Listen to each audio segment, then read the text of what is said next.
Good afternoon, everybody.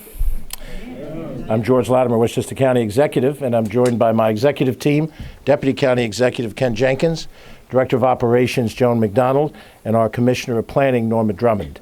Let me just check with our friends in the press. Everybody good, or do we need a little time to get together? We all good? Thumbs up wherever we are? Good. All right, very good. Well, we're here today to publicly release the long-awaited study of affordable housing need in Westchester County. We're joined by a number of friends. I want to do a few of the introductions who are here. We have the chairman of the Westchester County Board of Legislators, Ben Boykin, is with us. And he has a significant number of his colleagues. I'm going to have to do this on site. I see Legislator Nancy Barr, Legislator Kitley Koval, Vice Chair Alfreda Williams. Have I missed any legislators? If I have, we'll try to catch them as they come in. We've also been joined by a village trustee from the village of Portchester, Joan Grenoir Thomas. We have Dr. Marcia Gordon, who's the president and CEO of the Business Council of Westchester. May Carpenter, our Commissioner of Senior Services and Programs. Richard Hyman, who is chair of the County Planning Board, is with us. Lindsay Carden, who's chair of our Housing Opportunities Commission. And Lou Larissa, who is one of our prominent developers of affordable housing, senior housing, and otherwise here in the county. And there may be some other folks who I'll make sure that I recognize as we go forward. We have, as an administration, long identified affordable housing as one of the major needs in Westchester County. We think that is a departure from the period of time prior to us. We think it's important for us to recognize that there is a crisis in affordability in Westchester County and that we have to address it. How well we can address it will depend on a lot of factors, some of which are under our control and some of which are beyond our control. But with this completion of this report that was done under the direction of Commissioner Norma Drummond by Patterns for Progress, with lots of input, we've had numerous sessions and discussions and tweaks and so forth. We believe we have a workable document that we can all work off of as a platform for the discussions ahead and for the applications ahead for funding and the support we need to go forward. The document is not an allocation plan. There have been some past reports done over the years in which everybody, skipped the narrative, went straight to the pages which said, community A has to generate X number of units of housing. It doesn't work that way. What it does do is give you a snapshot of the realities of each community and where they are in the housing situation. And it highlights different situations, and it also shows you the differences between communities. But the data that's included in this report is significant and substantial, and it shouldn't be glossed over even as you read through the narrative, because it is in the data that will be successful efforts to bid for the financial funding we need in order to actually do housing, because it's one thing to do a report, it's another thing to implement the ideas within the report. We do not expect, as the Board of Legislators receives this report for their study and scrutiny, that there will be an adoption of the report as official policy. This is a document to work off of. I'm sure the board will have the usual due diligence, and they'll have relevant committees look at the different issues, but it will really become clearer to focus as specific projects are identified for affordable housing, for items that might be incented through the IDA.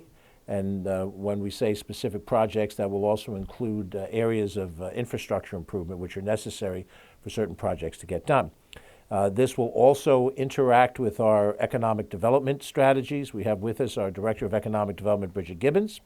I should also point out we have with us our Deputy Director of Operations, Emily Saltzman, our Director of Communications, Carolyn Chaffee, and her two closest colleagues, Joe Scamato and Carolyn Fortino. And I could probably take the next half hour going through some other folks in the room. We have members of the legislative staff who are here. Diane Atkins is with us, Ellen Hendricks, and so many others. But going back to the report itself, as Winston Churchill said, this is not the beginning of the end. This is the end of the beginning. And this is where we begin to try to have statistical data and a narrative that we can build off of to do the things we need to do.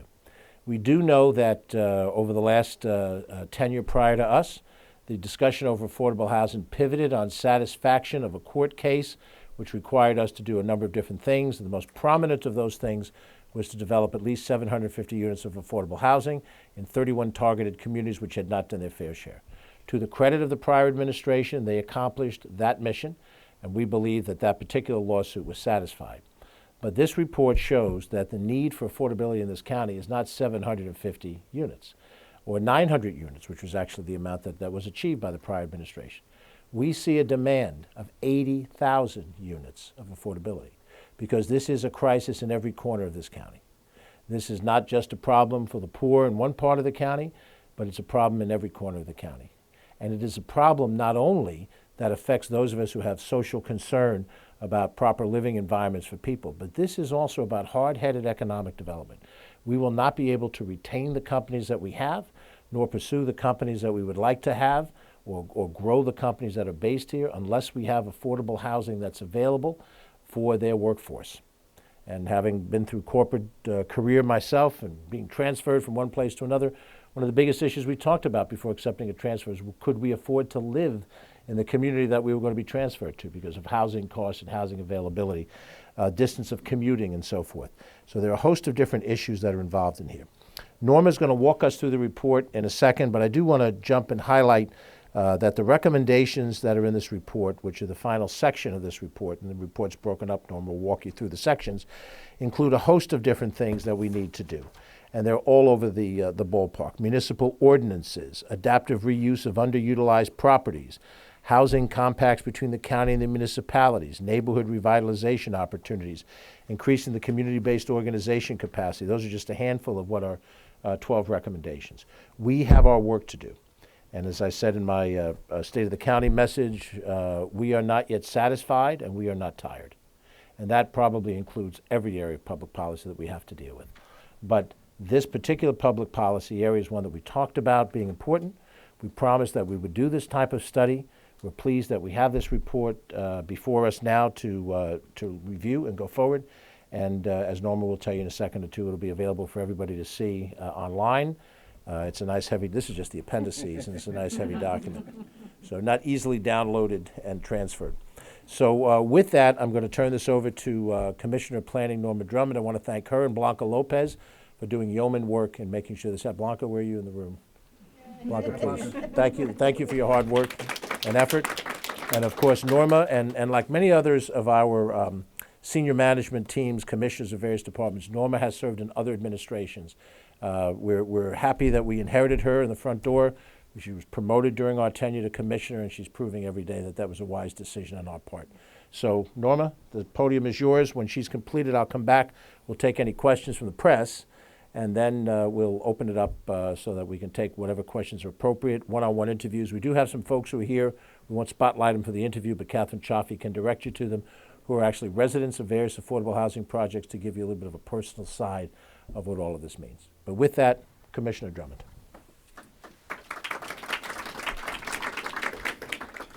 Thank you, and good afternoon, everyone.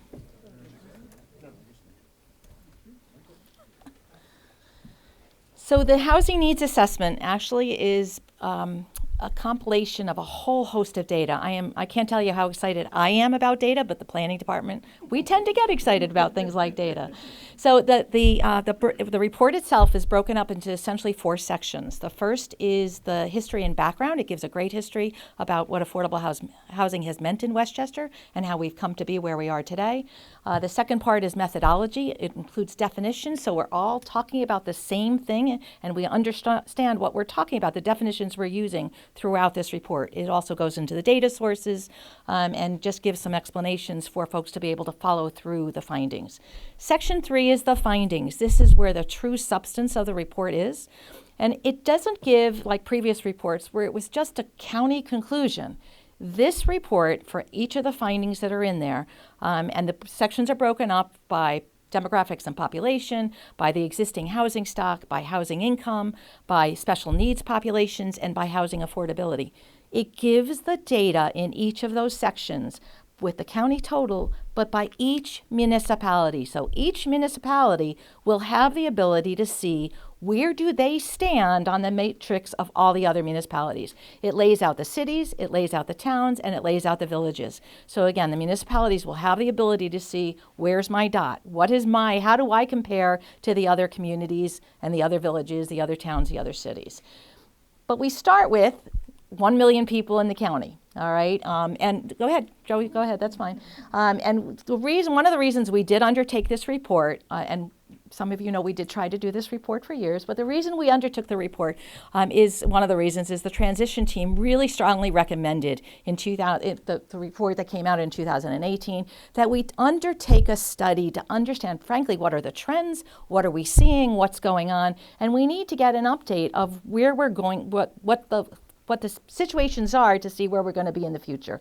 The last assessment was done in 2004. It came out, the Housing Opportunity Commission recommended an allocation plan in 2005, but really the data that came out is 2004 based on 2000 census. We now have data that's driven by the 2000 census, 2010 census, and then the 2017 American Community Survey. So we have a couple quotes because we did have a couple leadership opportunities for folks to be able to take a look at some of the executive summary and some of the data. So we recognize Rose Noonan for her leadership in helping the county, particularly through the affordable housing settlement. So we have Rose's quote. Bill Cuddy, this is an incredible quote, honestly, about making the connection between our business community and the need for affordable housing, and we're going to go into that in a little bit. Dr. Marsha Gordon, again, making the connection between how important it is for employees to work in Westchester and be able to raise their families here. Starting right in with the business community. Again, affordable housing is economic development. That's one of the discussions that's actually included in the report. We start in with the fact that there are 199,000, almost 200,000 people who commute into Westchester who do not live here, but they commute in to work here. That's more than the number of people who live and work in Westchester, but not nearly as much, but close to the number of people who are commuting out, because obviously we're so close to New York City. There are certainly great employment opportunities in New York City. We have nearly 90,000 people living in poverty. This number has grown by almost 14% since 2000. Again, there's still tremendous need all throughout the county. So we're going to talk about some of the housing statistics. This is data that's included in the findings section, so section 3. So we have officially 345,885 housing units in the county. 81% of these were built before 1979 when lead-based paint was banned. This is an important factor for us because this supports our applications. This is just one example of how we will use this data to support our applications for funding. So with this data, we were actually able to apply for and receive a $4.1 million grant from the United States Department of Housing and Urban Development to remove and to help control lead-based paint in Westchester. So again, data like this is going to drive the need for, and frankly, we hope the successful resulting in more money coming to Westchester.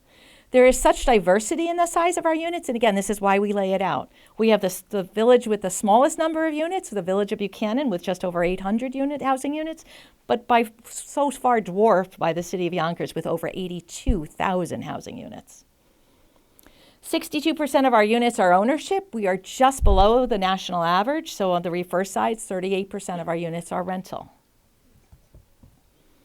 When we talk about ownership, one of the things we looked at was which municipality had the greatest percentage of ownership rates and which had the lowest. So the highest in this case, what we found is the town of Newcastle, where nearly 93% of their housing units are ownership. On the reverse side of that, the village of Sleepy Hollow, 35.3% are ownership. Household income, owner household income, because again, let me be clear, there's a lot of differentiation of the data between rental households and ownership households, because there is a significant difference in many cases between them.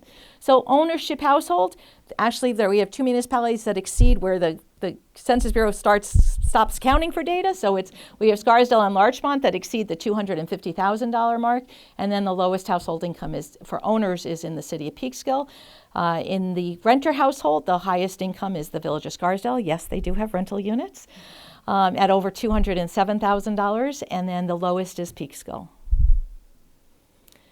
This is where we start to see some of the data that we have never seen before. So right now we are aware that there are almost 2,500 units of public housing. Our public housing supply continues to go down. But our Section 8, because of the impacts of the federal sequestrations over the year of the federal budgets, our Section 8 numbers have actually also gone down. But ETPA, for the first time, we actually have data on the Emergency Tenant Protection Act. And frankly, it was a little bit of a surprise to me. I expected that number to be double. I really expected that we were going to find that we had a lot more ETPA units in the county. And so we have 34,000 units in 1,773 buildings. We also looked at housing problems. So severely overcrowded units, that's where we have more than 1.5 persons per room in an apartment. And so we have 4,500 units that are considered severely overcrowded. And we have over 2,500 units that are substandard, meaning they don't have working kitchens or bathrooms within their units. But the greatest need, the greatest housing problem in Westchester is our severely cost burdened. And so these are the households, over 72,000 of them, where they are paying more than 50% of their income toward their housing costs. And this is both, by the way, rental and home ownership. So there are a lot of senior citizens, particularly in Westchester County, that are house rich but income poor. So they are paying more than 50% of their income to maintain that home. So we've lost a lot of our units to foreclosures over the years, and that's actually put an extra burden on our rental market in the last couple of years. But really what we wanted to focus on by studying foreclosures, where we've had over 8,100 units foreclosed upon since 2008. And our peak was in 2015 and 2016. But what we wanted to focus on was the impact and the percentage of the housing units compared to the total that have been foreclosed upon. Clearly, the greatest number of units that have been foreclosed upon has been in the city of Yonkers, because as you saw earlier, they have the greatest number of housing units. So shouldn't be a question about that, but Yonkers had 2.1% of their housing stock foreclosed upon.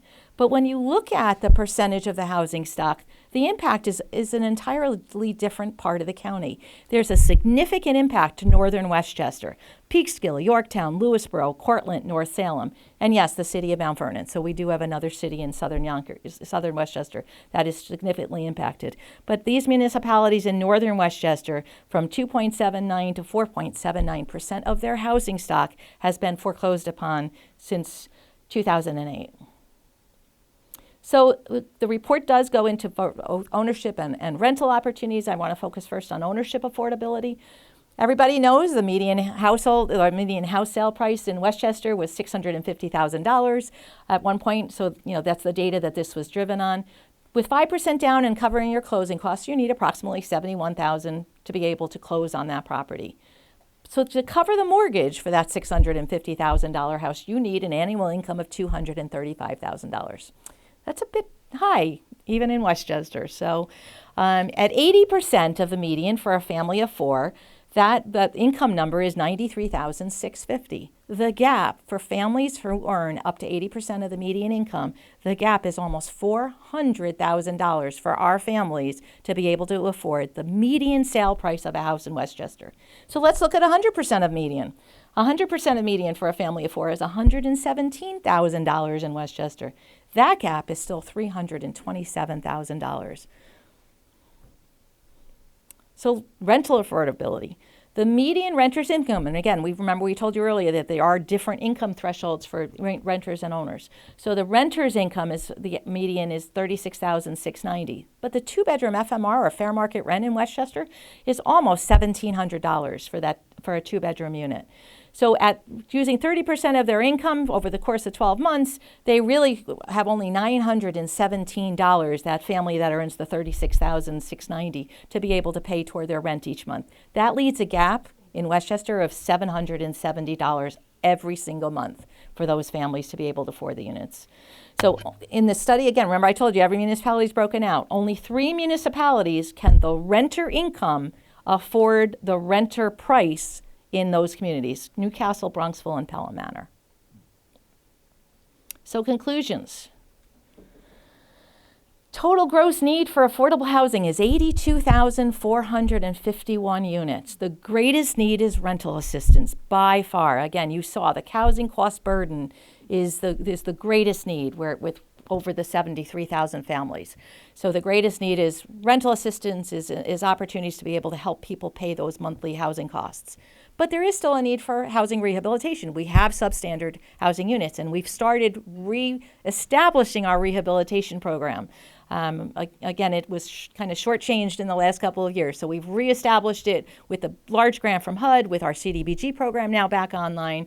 And now we've actually applied for a New York State grant as well of almost $800,000. So we are really, really replenishing our rehabilitation program.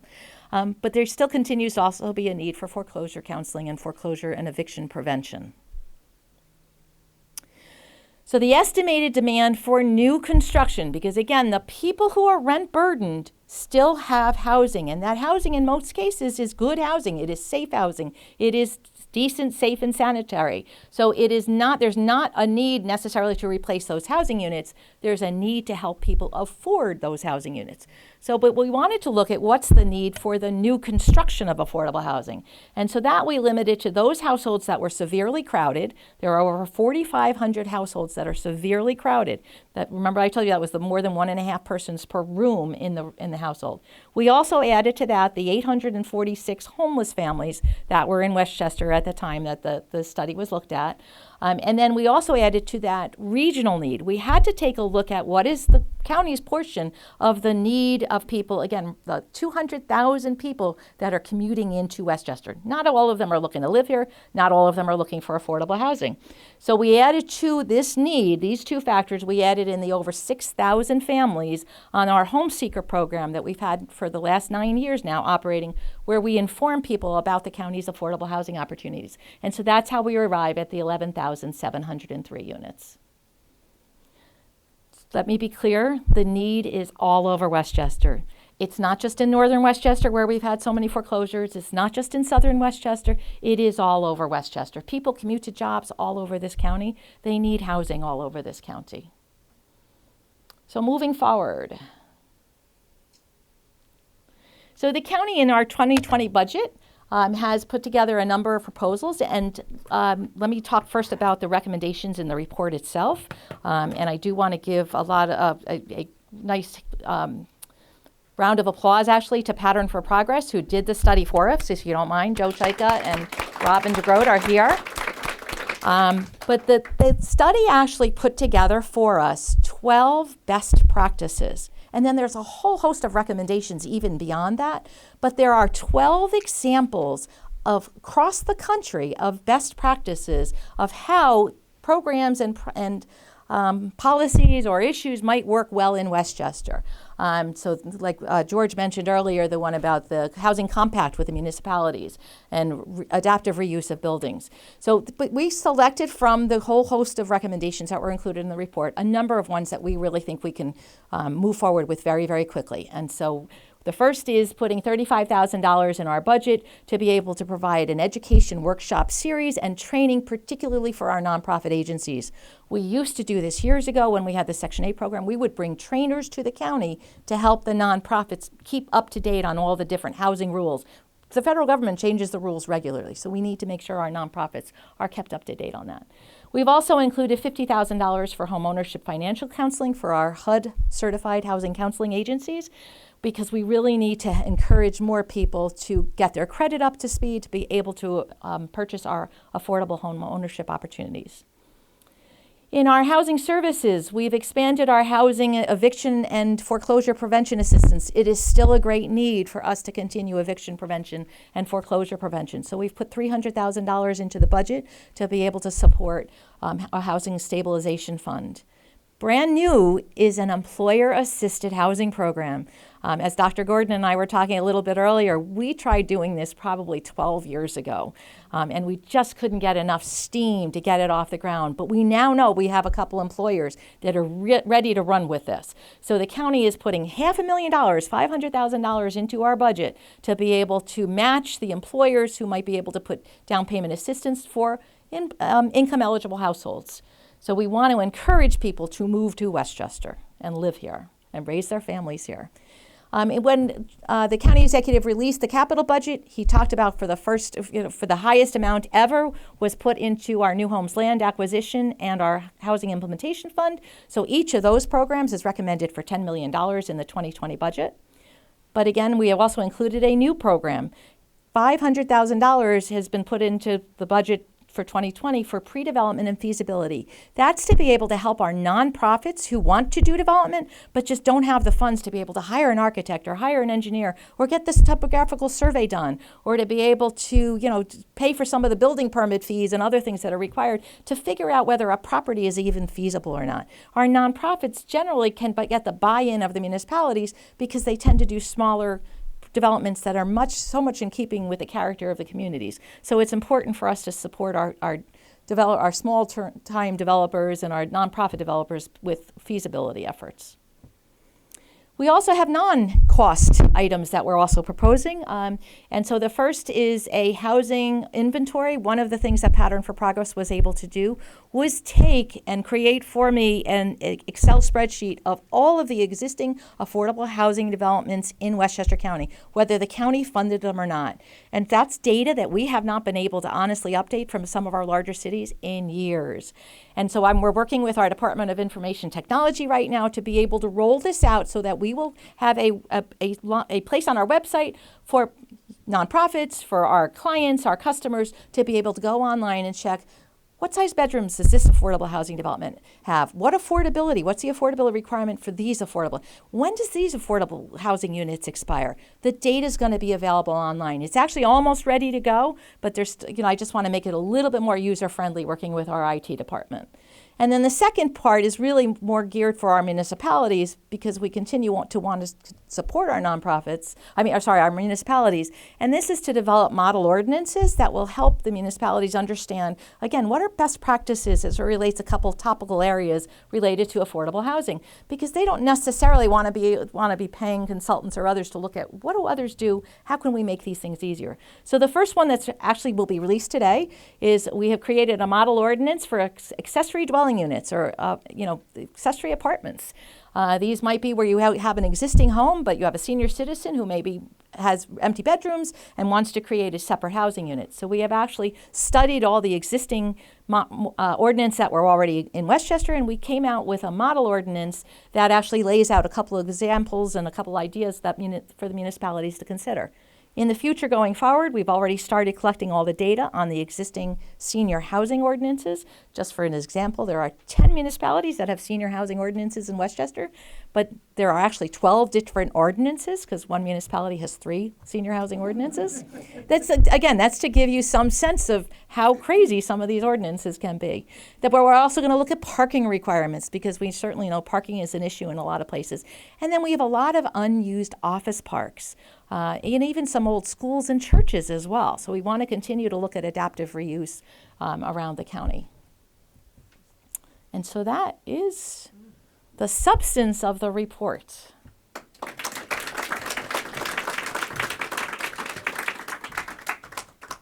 Stay put, I'll join you.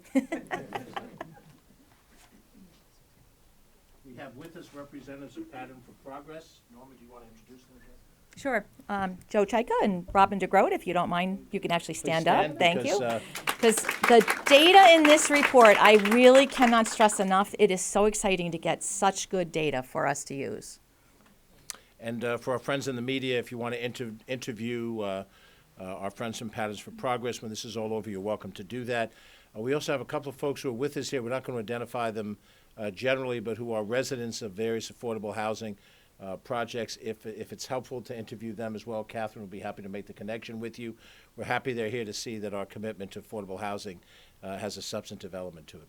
So let's open it up to any questions we have from our friends in the media on the report or the conclusions and so forth. Yes? Yeah, so this assessment gave us great data, and there's a lot of plans that have been set in place. I know it's still in the elementary stages, but how will the county hold municipalities accountable for doing their fair share of the work as well? Well, let's go step by step from this point. We have a budget that's before the Board of Legislators that allocates in the capital budget $10 million for new homes acquisition and $10 million for infrastructure projects. That allocation of money is now available for us to put some dollars and cents behind the physical costs of doing a project or multiple projects as necessary.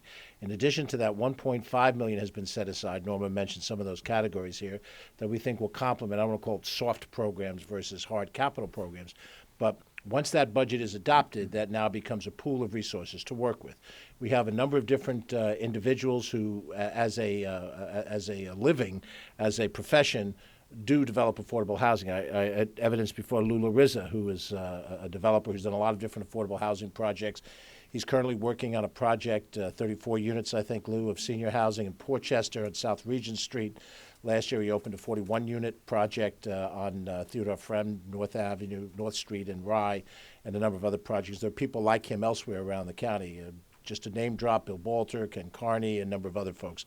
And so knowing that this is what they do, oftentimes they look for available land or they contact the county and they try to identify a site that they think they can develop, and then they put together a model. That is what some of this information will help them do. So some of this is developer-driven around their skill set and ability to develop appropriate units of housing. Then, of course, they interact with the municipalities that have to approve zoning and a host of other things. So what we've done in this report by looking at the county at large is we've opened up the universe for affordable housing development from the 31 communities that were part of the settling of the lawsuit to all 45 municipalities. Actually, 2 of them are overlay, Pelham and Brighttown. But the remaining 43 communities all have the ability to be able to do these things. We have, because we've set aside money for land acquisition, we're prepared to allocate amounts of that to help incentivize purchasing land to do that, whatever communities they fall into. In addition to that, when I mentioned Bridget Gibbons a few minutes ago, she and Joan, who serves as the head of our IDA, Industrial Development Agency, is also in a position to incentivize affordable housing projects with certain incentives that belong to the IDA structure. Now, we don't operate in the communities that have an IDA already. So where you have them already, Yonkers, New Rochelle, Portchester, Mount Pleasant, a few other places, the local IDA will serve for that incentive purposes. But in the communities that don't have that, or should the local IDA choose not to incentivize a program, we now have a second area of support through the Industrial Development Agency. What does all of that do? That puts us in a position to try to do as many projects of whatever size is as appropriate to the piece of land that may be identified. Whether we say here's land available or whether the Lula Rizzas of the world knows that there's a way to be able to do this, he does the negotiations and comes up with a parcel of land within a community, they start that process. What you're looking for us to say is what happens when we start to deal with municipalities in general. In the month of January, we're going to have a series of regional meetings where local government officials from communities within a region of the county, the Sound Shore is a region of the county, the northeastern portion of Westchester is a region, and we'll invite the chief elected and chief administrative officers, members of the boards, the zoning board, planning board people from various communities to come in. We're going to go over the report with them. We're going to go over some of the different resources that we have, and we're going to start the dialogue that becomes basically a one-on-one dialogue with the different communities in the county. Because the door is open to all the communities for developing affordable housing, not just targeting those that had not, done quote-unquote their fair share previously, we think we're going to see a certain amount of interest in doing that. There's some communities like Peekskill and Yonkers that have been aggressive about trying to do some of these things, and Portchester's another one that falls in that category. Romantic Village over the years has done some. So we think we're going to get a positive response out of that. We'll see what kind of units that we think are possible. There is also an effort underway, and it's an ongoing effort, to work with those developers who are doing transit-oriented development to try to get them to carve out a certain number of affordable units within the projects they do. Now, sometimes it's not a very large number, and that certainly can't be the main focus of what we're doing. But you have this in Harrison with the Metro North development that's right down by the train station, and because transit-oriented development is so popular these days, the folks who work in the city can just hop on the train. It's just like being on a subway stop in and out of borough. We think there's a certain demand that comes to us to do certain things, and maybe it's incentivized through the IDA or whatever, and that will be a source of it. Ultimately, we will be dealing with every community, and we think we have at least a framework to have a serious discussion with every community in the county without coming in with a heavy stick. It's very important. We just finished this year sharing back significant money from sales tax revenues with every town and village in this county and the 2 small cities. We have worked on a variety of different projects, large and small. Ellen Hendricks, who I've mentioned, does intergov with the municipal governments that we have. Ken Jenkins has been involved in a host of very specific solving of problems with cell towers and a host of other things. Joan herself will tell you how we've worked with Portchester and trying to help them with their bulkhead problem. So the county has, instead of being a separate corporate entity saying, here's what we do, and you're over there, we've tried to be a partner. And we think that partnership attitude will open doors for us to develop this with a variety of communities. We assume that there'll be a certain number of communities that are less willing to do it than those that are more willing to do it, but we'll deal with that less willingness as we go through those that are more willing. As President Bush, the father, once said, the coalition of the willing. But we think that our effort is serious and is going to be seen as serious. And this report, as I said earlier, is just the end of the beginning, and now we start to go through. At some point in time down the line, there's a range of authority that the county has. We'll use what authority is appropriate at the time. You don't jump to the last tool in your kit, before you work your way up to it. But I think we're at a point right now where we want to send a positive message out to the municipalities. This is a universal need. It's not just those people over there have a problem and I don't. And I think that will be the core element that will help us. And I suspect we're going to get a hell of a lot more cooperation than people think we are as we identify individual sites and as we identify additional ways to put these packages together. County Executive, do you sense that HUD now is thinking about really supporting affordable housing in the area? Have they changed their tune? John, I think we see our most immediate partner as being the state Homes and Community Renewal Agency. Norma and her team, Emily and a few others, released an earlier version of this report in a work session capacity with HCR state officials. We got a very positive response. The commissioner's been down here, and we think that we're going to be able to work very closely with the state. HUD's a little bit of a different situation. We approach it with a positive mindset. The philosophy, in the federal government is a bit different than it might have been under prior, administrations change at all levels of government, and philosophies change with them. But we think that if we put together sound projects that are rooted in reality, which is what the statistics will give us, if we have the cooperation of the local government and the state government, we'll get the best possible hearing for the things we need to do with the federal government. The real issue, and I know I'm sort of distilling it down to one thing, the real issue with the federal government as we see it is the need for additional rent subsidy allocation, Section 8 vouchers, if you will. When you look at the range of affordability need, 80% of AMI is still a relatively high figure, but you may not need rent subsidy to develop a project at that level of affordability. But if you want to reach the full range of people in need, you must deal with people whose income levels are significantly lower. Norma pointed out in her what that gap looks like. A person can be making, I think on that sheet, $117,000 a year and have no way to own a home that's $650,000 in one of our communities. So for the purposes of rental purposes, we need HUD in order to be participant. And what we also have, I think, on our side is strong support from our congressional delegation, the three House members of the House of Representatives, the 2 U.S. senators. We think are going to be very supportive. In due time, we're going to brief them. And in briefing them, I think they're going to be very responsive to this. But the national administration, we'll see. We'll keep an open mind. We hope for the best. Lynn Patton, who's the Region 3 director, we had a chance to chat a couple days ago here in White Plains for the opening of the Overture. She is a resident of New Rochelle. Indicated her willingness generically to do more work in Westchester County, so we're going to try to give every opportunity for them to do just that. Other questions from our friends in the media? Well, is the state prepared to help us out? I believe they are. I think they've shown that. Norma, you may want to comment because you've dealt with the state frequently. Yeah, I mean, well, I want to follow just a little bit up with HUD. HUD has already awarded the county a $4.1 million grant because remember, our housing need is not just new construction. The housing need is also rehabilitation. And so they've already recognized the change of administration here in the county and have awarded us rehabilitation funds. So they've already been working with us, so I don't want to make it sound like there's not any cooperation there. To date, there has been. And yes, New York State, when we met with them, they certainly indicated a willingness and a recognition that there is much more housing need in Westchester than I think they ever understood before. Any dollar amount? No, because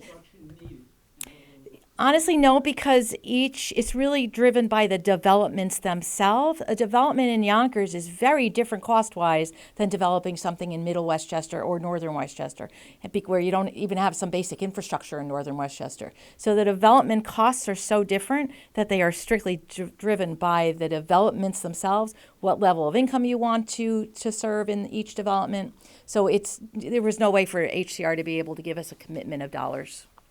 And John, let me just reinforce, John, that the parcel of land you're dealing with has its unique topography, has its unique site preparation situations. Just because Lou happens to be in the room, I'm familiar with 4 or 5 of the projects he's done, and everyone's got a different set of realities. There's hard rock in one location, the ingress and egress is difficult in another location. In one, he's bordering 2 villages. So there's all different kinds of things to work through, which really change the economics project by project.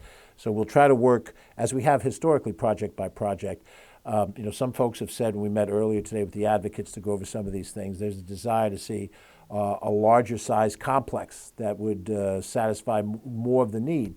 And if the right piece of land is available and the right kind of project can be financed, we're certainly willing to see, significances. So we're not just looking for a 10-unit situation here. It may be that this particular site, again, Lou, Armonk, off of Old Post Road, 10 units works. In another place, 35 units works. In another place, 45 units. And, we're certainly looking for the multiple units where we can do good affordable housing and satisfy more of the need. Other questions from the press? Mark? You were discussing cost of property and also willing and unwillingness of the community. So is there a concern over clustering and, the effect that might have on perpetuating economic and or racial segregation? Well, I think the important thing to keep in mind is that the argument over concentration really historically goes back to the post-war, World War II public housing projects like Pruitt-Igoe in St. Louis or Cabrini Green in Chicago, where you had a massive number of hundreds to 1,000 units concentrated in an area. When we speak about clustering, it's nowhere near that size complex. And I also think that what we've seen in a number of different situations is trying to make sure that whatever facility, whatever building this is in a position where it can fit into a general neighborhood. So it could be a high-rise building in a neighborhood of other high-rise buildings, but those other high-rise buildings might be middle upper income, it might be high income, and an affordable housing fits in. The best example I can give you is on Clinton Place in New Rochelle, where we have a West Hab unit, and it sits as one of about 5 or 6 or 4 or 5 family units, about 6 stories each. But in the neighborhood, they're a market rate, an older market rate, as well as this new building. And so it can be a concentration of units that fit into a neighborhood. It depends on the site. And I think that's what we're looking for. And to be as creative as we can with the site. Lou, I'm sorry you showed up because I got to pick on you now. Lou's site in Portchester sits on what was, I would argue was an oversized parking lot behind a well-known, strip mall with prominent restaurant, and adjacent to the Carver Center. And if you would ask me, because I don't have the vision that a developer has, could you put a unit back there? I'd look and go, I don't see how that happens. Well, Lou's making it happen. And I think that's part of what you're looking at in terms of the size and the density. It depends on the piece of land, depends on the community, depends on a host of different things. But we're willing and ready to work through what those objections are in order to develop housing wherever we can. And the Rose Noonans of the world and the Joan Arnolds of the world and all the other people that fit into that category are very creative about trying to figure out how to make this work. If we give them the statistical information and we show access to some capital and we show relationships at the other level of government that they can put these things together, they know how to put things together with the right set of circumstances. Any other press questions? We're happy to go one-on-one. Very good. I appreciate the time and the energy and the effort. For those in the media, touch base with Catherine, if she wants to, you want to connect to any of the other folks you'd like to discuss. As I said at the outset, I'll close with this. The report is being issued publicly. You'll be able to find it online. It is being conveyed to the Board of Legislators, but there is no expectation that they need to vote to accept it. This becomes a document that helps shape the public policy for the various actions we take on housing going forward. And by the way, for those who were here as advocates, Some folks, Jerry posted a couple who might have missed the earlier session. We welcome commentary on this report. I'm sure our friends who do this for a living will go home. They'll identify 4 or 5 things that they think we should highlight or something we may have missed. We are flexible enough to absorb those comments and try to get to the best possible effort. And let me close by thanking, again, Blanca Lopez and particularly Commissioner Norman Drummond, who has just done an outstanding job on this. Norma, well done.